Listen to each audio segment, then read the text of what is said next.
The Centers for Primate Research are a series of 7 scientific research campuses located around the United States dedicated to research and testing on non-human primates for medical applications in humans.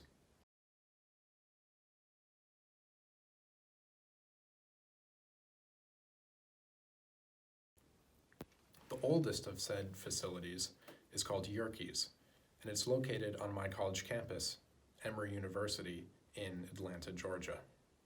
Being someone who's concerned for animal welfare overall, but especially that of our closest animal relatives, I sought out to research the controversial site to make a fair judgment on my own as to whether or not the center is ethical and if its existence can be justified. I'm aware that research on primates has led to the development of life-saving drugs, such as the polio and more recently, the COVID-19 vaccine. However, I'm still concerned for the well-being of non-human primates in the seeking of this new medical knowledge.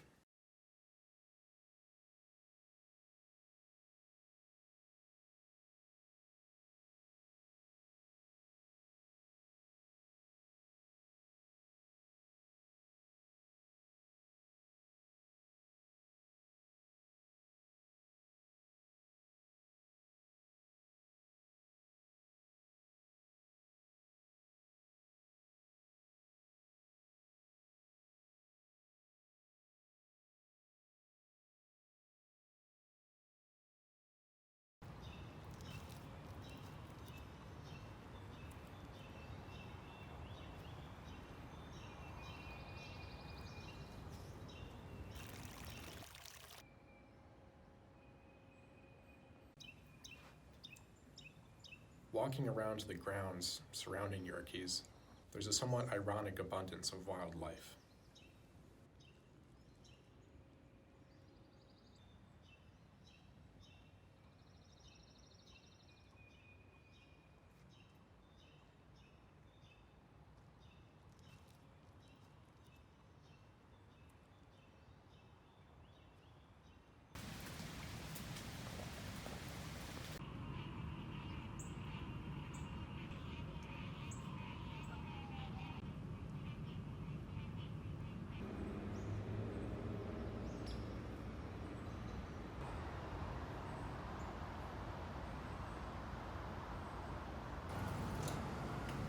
Of the half dozen or so animal and primate rights organizations that I reached out to, only one replied back to me, and none of them was able to schedule an interview.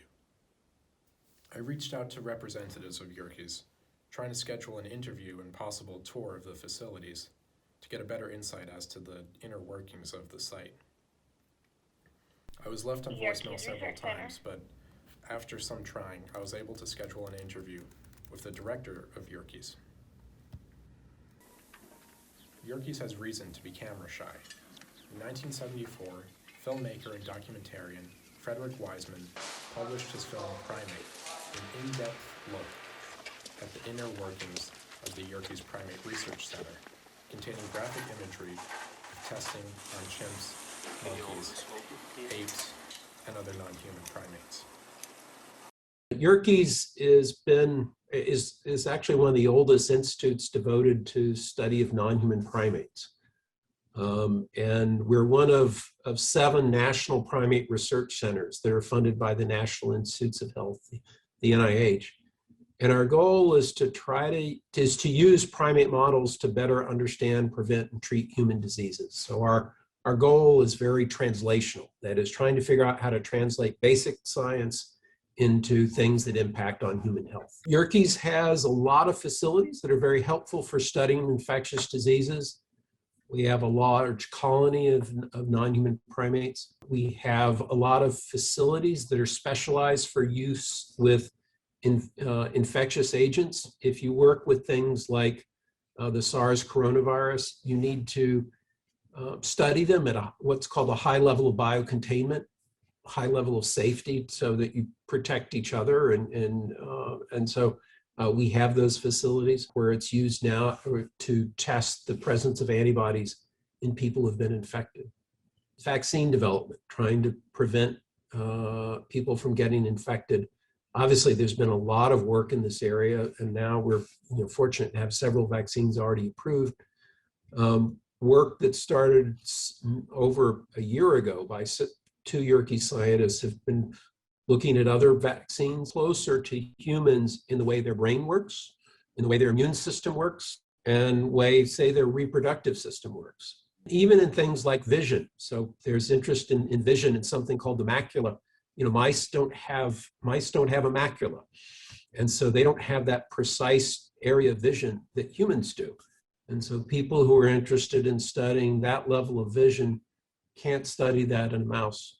The immune system and the way they react to viruses is much more similar to us than mice. So for instance, mice can't be infected by the AIDS virus, where in fact monkeys are in fact the source of the AIDS virus. So studying the AIDS virus in monkeys can give us much better insights into how the AIDS virus replicates and how we might prevent infection. Same with poliovirus. Monkeys, particularly rhesus macaques, played a key role in the development of the polio vaccine in the 1950s. And again, it was because monkeys are better mimic humans than mice do. So any experiment that is done here has to be reviewed by the IACUC. And the IACUC also inspects our facilities twice a year to make sure that everything is according to standard.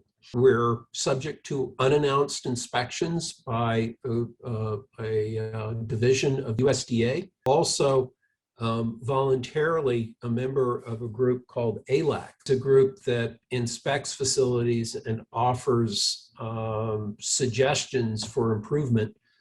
And they give accreditation with commendation if you pass. And we've been a member of ALAC since I think '94. The ethical issue is a complex one and an important one, and something that I've thought about a lot. I understand the concern about doing animal research, but the ultimate benefit is human health. It needs to be carefully regulated. It needs to be done mindfully and with scrutiny appropriately. One of the things I think inappropriately used by animal extremists is say, 90% of therapies that developed in animals, fail in humans. And that is not an indictment of animal research. That's a statement of how hard it is to develop therapies. Because if we didn't do that, it'd be 100% failure rate. If you flip that, if you look at, say, the top 25 drugs that are used in the US, and there, you can go online and find this table in the Foundation for Biomedical Research, FBR, the top 25 drugs that are used in the United States, all of them were developed using animal research. Not all monkeys, rats, dogs, other species, but all of the top 25 drugs were developed via animal research. The COVID vaccines, animal research at multiple stages played a critical role in the development of these COVID vaccines. This is actually the IACUC protocols that I mentioned. This is something they review very, very carefully to make sure that when an animal is put down, if it needs to be, that it's done in a humane way that minimizes pain and suffering. Following my conversation with Dr. Johnson, I came away appreciative and even surprised at how candid and forthright he was in describing the practices that goes on at his workplace. In fact, he had outright convinced me that Yerkes absolutely needed to exist due to the invaluable resource that non-human primates grant us insofar as improving the lives of humans around the world. I was, however, still skeptical as to how humane and ethical the treatment of non-human primates was, considering the footage captured inside other national primate research centers which continue to operate and which are regulated by the same agencies that watch over Yerkes. So I decided to tour the facility on my own. I walked around the campus. Something that immediately struck me was the number of warning, danger, private property signs I saw as I walked around.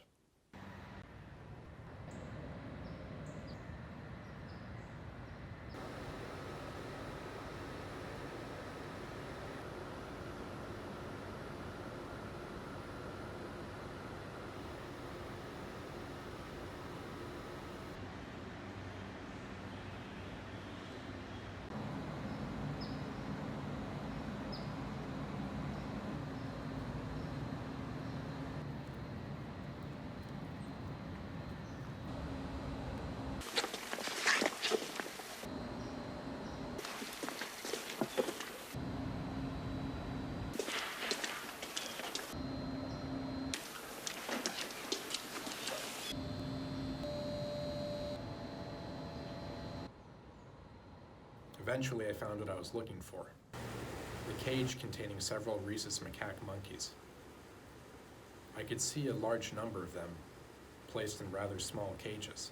They did not have direct access to dirt, to grass, to fresh air or sunlight. Their only luxury appeared to be a rope on the ceiling which they used to swing from. These conditions did not seem to match those described to me earlier. Even from a distance, I could appreciate their intelligence. They could tell I was watching them and kept a vigilant eye on me, curious. We made eye contact. They moved when I moved.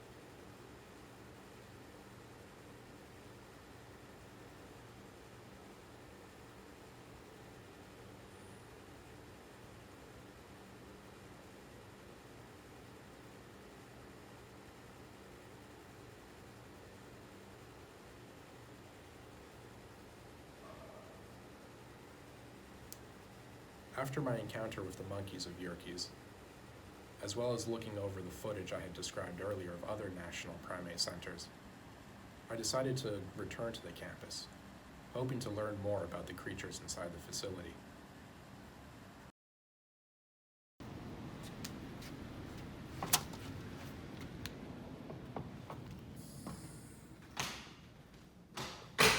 Hello. Hello. Hi there. Is this door open? No. Oh, can I walk around in the? You can't. Who are you here to see? Oh, I'm just here, just taking some pictures. Oh, you can't do that here. I can't take pictures? That's not allowed here. Can you tell me why? This is a research center, Yeah. and that can't happen here. So I can't. You Okay. can't. You would actually need to be here to visit somebody. Okay. Yep. Okay. Well, thank you anyway. Yep, that's Appreciate it. welcome.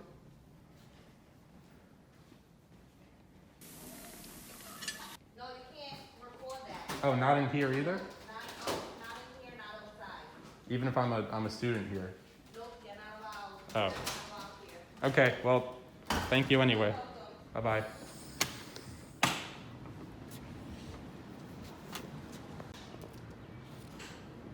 Hey there. How you doing? I'm good. How are you? Good. How can I help you? I'm just walking around. I wanted to get a better look at the facility. If you don't work here Yeah, or you're not a student, I'm a student at Emory. Yeah. well, a student that's working here on the research center, you're not supposed to. No recording. Let's go. Let's take a walk. Okay. Cut the recording off. You got to be working here or student Oh. working here or no recording. I understand. I'm No just recording at all. You wasn't aware of that? What's publicly funded? this facility. It's taxpayer money Yeah. helps fund it. So Uh-huh. I just assumed that it would be more transparent, I guess. Oh, no. All right, buddy. All right. Have a nice day, man. All right, Appreciate thank it. you, sir. Take care. I do believe that research operations, such as that of Yerkes, deserve to exist and continue to operate, considering how valuable the information that they provide to science and medicine. This being said, I would appreciate a further level of transparency, more open access to the public, and a prioritization of the well-being of non-human primates as we continue to test on animals.